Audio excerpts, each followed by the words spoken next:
Assalamualaikum mga mari, ngayong araw gagawa tayo ng ating ulam na iskabetseng isda.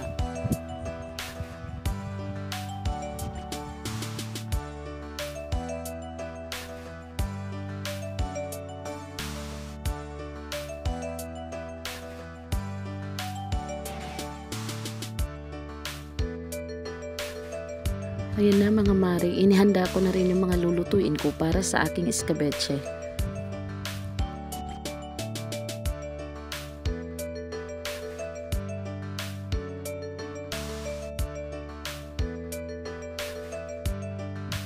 Naglagay na rin ako ng harina para maging sticky naman yung sabaw ng ating iskabetse.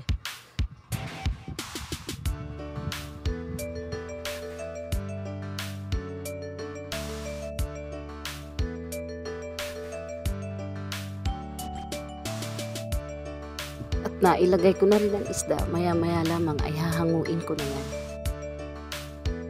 Sa panahon ngayon mga mare, kailangan magtipid tayo. Kaya kung ilang piraso lang yung isda natin, yun lang bilang pagkakasyahin natin. Kayo ba mga mare? Ano bang ginagawa niyo sa panahon ngayon? Ang hirap-hirap ng panahon ngayon, di ba?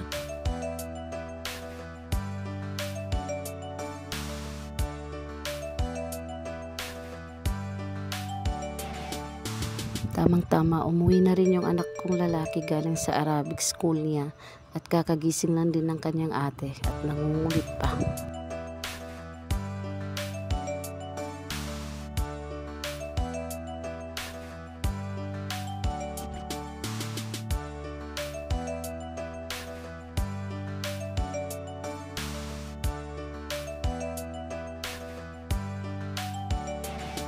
Si ina naman ay tapos na rin kumain kaya sinimulan ko na ang paghuhugas ng pinggan.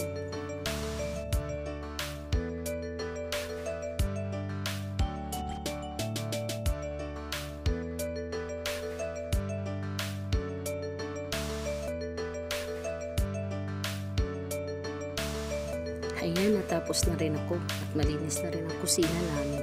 Hanggang sa muli, maraming salamat. Syukran!